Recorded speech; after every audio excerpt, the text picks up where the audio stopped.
इस वीडियो के अंदर हम लोग डिस्कस करने वाले हैं असेसमेंट या 26-27 के लिए। अगर आप एक सैलरी पर्सन हैं, साथ में अगर आपने म्यूचुअल फंड या फिर स्टॉक्स वगैरह बेचे हैं, तो आपको ITR 2 इनकम टैक्स पोर्टल पे कैसे फाइल करनी है। जी हाँ, उसकी ना कैलकुलेशन वगैरह कैसे होती है, कैसे डेटा जो है आपको निकालना पड़ता है, कैसे सेल वैल्यू बाय वैल्यूज ये आपको निकालनी पड़ती है। प्लस आपको ये भी समझना होगा कौन सा शॉर्ट टर्म में आता है, इक्विटी में, म्यूचुअल फंड में, कौन सा नॉन इक्विटी के अंदर आता है। प्लस उसमें भी लॉन्ग टर्म में, शॉर्ट टर्म में, दोनों में अलग अलग किस्से होते हैं। प्लस कई लोगों के पास तो यूएस के स्टॉक्स भी होते हैं। तो सब कुछ बताऊंगा डिटेल के अंदर, तो प्लीज पूरा वीडियो यहाँ पे जरूर देखिएगा। स्टार्ट करने से पहले बताना चाहूंगा, अगर आप प्रोफेशनल एक्सपर्ट की यहाँ पे हेल्प लेना चाहते हैं, link in the description box and you can trust over 1700 plus review. तो सबसे पहले तो बात करते हैं कि यहाँ पे जिन लोगों को भी नहीं मालूम कि ITR 2 फॉर्म जो है फाइल क्यों किया जाता है, तो मैं आपको एक लिंक दे दूंगा सिंपली डिस्क्रिप्शन बॉक्स में। इस LLM के थ्रू अगर आप कोई भी क्वेश्चन पूछेंगे, चाहे ITR से रिलेटेड है या फिर कौन सा फॉर्म फाइल करना है, कैसे फाइल करना है, ये आपको सब कुछ गाइड कर देगा। तो स्क्रीन के सामने यहाँ पे आप देख सकते हैं, जैसे आपने इसको बताया कि सैलरी के इनकम है और मैंने कुछ शेयर और म्यूचुअल फंड बेचे, तो इसने आपको ऑप्शन प्रोवाइड कर दिए। ITR 1 में अगर 1,25,000 के नीचे अगर आपका लॉन्ग टर्म है तभी आप फाइल कर पाओगे। बाकी ITR 2 अगर आपके पास में शॉर्ट टर्म है, लॉन्ग टर्म है, तो ITR 2 आपको यहाँ पे फाइल करना पड़ेगा। तो चलो सीधा यहाँ पे मैं लाइव फाइलिंग के ऊपर आ जाता हूँ। तो सबसे पहले यहाँ पे आपको अपना पोर्टल के ऊपर ही फाइल इनकम टैक्स रिटर्न, यहाँ पे आपको 26-27 सेलेक्ट कर लेना है। स्टेटस जो है आपका यहाँ पे सिंपली इंडिविजुअल रहेगा। फॉर्म यहाँ पे मैं सेलेक्ट कर लेता हूँ, ITR 2 को सेलेक्ट कर लेता हूँ, प्रोसीड करूंगा। यहाँ पे लेट्स गेट स्टार्टेड। सबसे पहला क्वेश्चन पूछेगा क्यों फाइल करना चाहते हैं, सिंपली आप अदर ऑप्शन को सेलेक्ट कर सकते हो, कंटिन्यू कीजिए। उसके बाद में यहाँ पे काफ़ी सारे शेड्यूल सेलेक्ट करने हैं। अब देखिए यहाँ पे इनकम में जाके सैलरी और हाउस प्रॉपर्टी तो सेलेक्ट होगा ही। आपको क्या करना है, कैपिटल गेन और 112 है, इन दोनों को भी आपको सेलेक्ट कर लेना है। उसके बाद में बहुत सारे क्वेश्चन पूछेगा, आप स्किप कर देना। तो देखो सारे शेड्यूल खुल चुके, वन बाय वन करके कंफर्म करते हैं। शुरुआत करेंगे हम लोग पहले जनरल इन्फॉर्मेशन के साथ में। तो यहाँ पे ना सबसे पहला काम आपका ये होता है कि आपका जो रेजिडेंशियल स्टेटस होता है वो आपको यहाँ पे सेलेक्ट करना पड़ता है। तो 182 डेज वाली कंडीशन आप सेलेक्ट कर लेना। फिर नीचे जितने भी क्वेश्चन होंगे मोस्टली के जवाब जो है नो के अंदर आएंगे। इसके साथ में यहाँ पे आपको एक रिजीम चूज करने का ऑप्शन दिया जाता है, जो बाय डिफॉल्ट यहाँ पे नो रहता है। तो देखो मैं बताना चाहूंगा, कैपिटल गेन के ऊपर न्यू वर्सेस ओल्ड टैक्स कोई इंपैक्ट नहीं पड़ता, यानी वो स्लैब रेट के अकॉर्डिंग नहीं लगता। अगर शॉर्ट टर्म में तो सीधा 20% टैक्स देना है, लॉन्ग टर्म में तो सीधा 12.5% का टैक्स रेट देना है। तो अगर आपकी नॉर्मल जो इनकम है, अपनी सैलरी की इनकम है, बैंक का इंटरेस्ट है, डिविडेंड है, ये सब कुछ मिलाकर अगर 12 लाख रुपए के नीचे, तो इस ऑप्शन को आप यहाँ पे नो ही रखिएगा, यानी न्यू टैक्स में ही आप फाइल कीजिएगा। उसके बाद में आप सिंपली कंफर्म कर दीजिए। तो सबसे पहले हम लोग यहाँ पे सीधे कैपिटल गेन के शेड्यूल में चलते हैं, क्योंकि सैलरी तो देखो आपको प्रीफिल्ड मिलेगा ही मिलेगा। तो अब कैपिटल गेन में अगर आप देखेंगे तो शॉर्ट टर्म और लॉन्ग टर्म दो तरह से चीजें देखने को आपको मिल जाएगी। तो पहला आपका काम है कि जो भी आपकी स्टॉक्स की म्यूचुअल फंड की रिपोर्ट है वो आपको डाउनलोड कर लेनी है। तो देखो इसके अंदर बेस्ट ये रहता है कि अगर ब्रोकर्स की रिपोर्ट है तो बहुत ही बढ़िया बात है। जहां पे भी आपका रिपोर्ट वाले सेक्शन में जाओ, वहां पे टैक्स वाला सेक्शन मिलेगा, वहीं पे आपको स्टॉक्स की हो गई, म्यूचुअल फंड की हो गई, सभी की कैपिटल गेन्स यहाँ पे रिपोर्ट देखने को मिल जाती है। वहीं पे म्यूचुअल फंड की अगर मैं बात करूं तो आप चाहो तो कैम्स और के फिनटेक की साइट से भी अपनी कैपिटल गेन की रिपोर्ट डाउनलोड कर सकते हो। अब ना कैपिटल गेन के अंदर रिपोर्ट के अंदर क्या होता है कि आपके जितने भी ट्रेड्स होते हैं उन सबकी डिटेल्स दी होती है। प्लस यहाँ पे जो रिपोर्ट्स होती है वो पहले से क्लासिफाई करके रखती है कि कितना आपका इक्विटी का शॉर्ट टर्म है और कितना आपका लॉन्ग टर्म है। तो आपका काम सिंपली ना डेटा फीडिंग करना होता है। लेकिन अगर आपके पास में एक ब्रोकर है तो बहुत आसान हो जाता है, लेकिन अगर मल्टीपल ब्रोकर है तो उस केस में फिर आपको खुद को थोड़ा सा डेटा वगैरह जो अरेंज करना पड़ेगा, यानी आपको इक्विटी और म्यूचुअल फंड दोनों का कंसोलिडेट करना पड़ेगा। या फिर इसको निकालने का एक और तरीका है, आप सिंपली चैट जीपीटी या क्लाउड के ऊपर जाइए, यहाँ पे अपनी फाइल्स जितनी भी है वो अपलोड कर दीजिए। एक डिटेल के अंदर मैं आपको प्रॉम्प्ट प्रोवाइड कर दूंगा। स्क्रीन के सामने आप देख सकते हैं आपकी जो भी रिपोर्ट्स होगी उसके बेसिस पे 111 112 सबका यहाँ पे आपका सेल वैल्यू, बाय वैल्यू, कितना प्रॉफिट एंड लॉस है, कितना आपका टर्नओवर वगैरह सब कुछ निकाल के ये आपको प्रोवाइड कर देगा। के लिए चाहे तो आप इस टाइप का एक टेम्पलेट यूज कर सकते हैं। तो यहाँ पे रिपोर्टिंग कैसे होगी, पहले बात करते हैं सिंपली शॉर्ट टर्म की। यहाँ पे शॉर्ट टर्म के अंदर आपको एक सेकंड नंबर का कॉलम मिलेगा, 111 ए करके एक सेक्शन मिलेगा। यहाँ पे आप सिंपली 111 ए को सेलेक्ट कर लीजिए। अब यहाँ पे आपको सिंपली सेल वैल्यू और बाय वैल्यू पुट करनी है, यानी full value of the consideration मतलब sale value, cost of acquisition, यानी कि आपको यहाँ पे बाय वैल्यू पुट करनी है। तो आपको क्या करना है, आपको अपने ब्रोकर का जो स्टेटमेंट उठाना है। जैसे अगर उसके अंदर शॉर्ट टर्म का प्रॉफिट दिया हुआ है तो शॉर्ट टर्म के नीचे की साइड में ट्रेड्स भी दिए होंगे, तो सारे जितने भी ट्रेड्स हैं उन सभी की सेल वैल्यू का सिंपली आप टोटल लगा लीजिए। तो ऐसे आपको इक्विटी शेयर का सेल वैल्यू का टोटल लगा लेना है और इक्विटी म्यूचुअल फंड का भी सेल वैल्यू का टोटल लगाना है, और दोनों की कंबाइंड वैल्यू को आपको सिंपली जो है ITR फाइलिंग के अंदर यहाँ पे पुट करना है। यानी कि लेट सपोज 86,000 का मेरा टोटल सेल वैल्यू हो गया और सेम इक्विटी शेयर और इक्विटी म्यूचुअल फंड का 94,000 का मेरा बाय वैल्यू हो गया। अब यहाँ पे आपका जो भी कैपिटल गेन होगा, कैपिटल लॉस होगा, वो ऑटोमेटिकली बुक हो जाएगा। बस आपको ये ध्यान रखना है कि मुझे शेयर्स और म्यूचुअल फंड के जो शॉर्ट टर्म है उन दोनों को मिला करके क्लब करके मेरे को यहाँ पे सिंपली जो है एंट्री करनी है। तो ये तो हो गया आपका शॉर्ट टर्म का पार्ट, जहां पे अगर आपका प्रॉफिट बनता है तो सीधा 20% का टैक्स रेट यहाँ पे सिंपली तरीके से लगता है। लेकिन अगर लॉस हुआ तो बहुत ही बढ़िया बात है, इसको आप इजीली सेट ऑफ कर सकते हो अपने लॉन्ग टर्म कैपिटल गेन के अगेंस्ट में। बाकी आप चाहो तो कैरी फॉरवर्ड भी यहाँ पे कर सकते हो।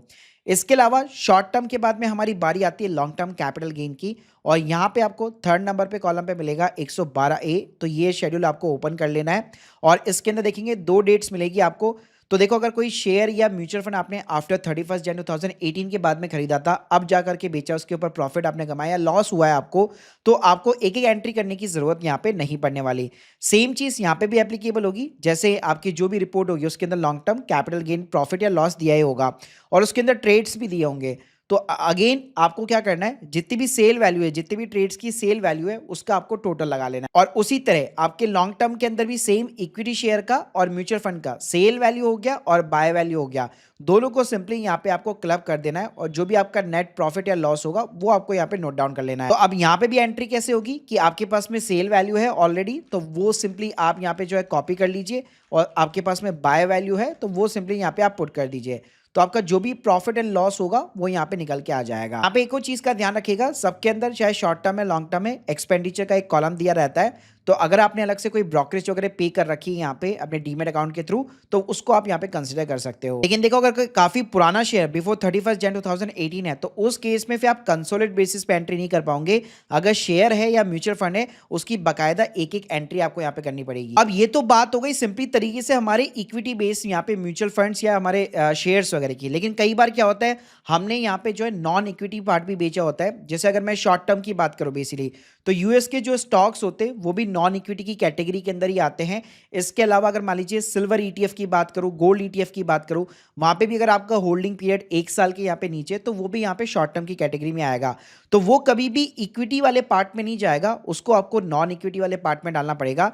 तो अलग से एक 5th नंबर का कॉलम है, यहाँ पे सेम चीज है, आपको cell value and by value put करनी है। तो यहाँ पे भी आपको क्या करना है, जो भी शॉर्ट टर्म के बेसिस पे, जैसे आपके डेट म्यूचुअल फंड्स हो गए, नॉन इक्विटी हो गया, आपके ईटीएफ्स वगैरह, इसके अलावा यूएस के स्टॉक्स हो गए, सभी का सेल वैल्यू क्लब कर लीजिए, बाय वैल्यू क्लब कर लीजिए, और जो भी नेट एंड प्रॉफिट है वो यहाँ पे आपको पुट करना है।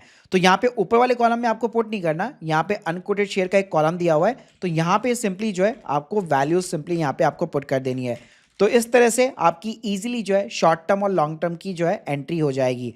तो ये हमने जैसे नॉन इक्विटी शॉर्ट टर्म की एंट्री की, वैसे मान लीजिए नॉन इक्विटी में को लॉन्ग टर्म की करनी है, तो लॉन्ग टर्म में जाके 8 नंबर का जो कॉलम है यहाँ पे again cell value and by value यहाँ पे मैं पुट कर दूंगा। तो इसमें भी आपके यूएस के जो स्टॉक्स होते हैं बेसिकली लॉन्ग टर्म स्टॉक, जिसपे लॉन्ग टर्म कैपिटल गेन में आपका बना हुआ है, वो आप यहाँ पे कंसिडर बेसिकली कर सकते हो। और जो नॉन इक्विटी में भी अगर मैं बात करूँ, बेसिकली ईटीएफ के अंदर जो इंटरनेशनल ईटीएफ्स होते हैं या इंटरनेशनल म्यूचुअल फंड होते हैं, उनको भी इसके अंदर आप कंसिडर कर सकते हो। अब देखो, ये जैसे आप एंट्री करोगे ना, एक बार मैं आपको इसका इंपैक्ट दिखा देता हूँ, इसका इंपैक्ट क्या होता है। तो इसके इंपैक्ट के लिए आपको एक नीचे शेड्यूल ऐसा ही मिलेगा, यहाँ पे आपको जाना है। तो अगर मान लो आपका शॉर्ट टर्म कैपिटल गेन बनता, ठीक है, तो उस केस में सीधा सीधा यहाँ पे अगर आप देखोगे 111A 20% का यहाँ पे आपका टैक्स लग जाता है। हमारा लॉस है इसलिए नहीं दिख रहा। वैसे अगर आपका लॉन्ग टर्म कैपिटल गेन बनता तो उस पर सीधा सीधा 12.5% का टैक्स रेट लगता, वो अलग बात है। यहाँ पे 112A के अंदर पहले आपको 1,25,000 की एग्जाम्पशन मिलेगी, ऑटोमेटिकली सिस्टम कैलकुलेट कर लेता है, फिर बाकी जो अमाउंट होता है उस पर 12.5% का यहाँ पे टैक्स लग जाएगा।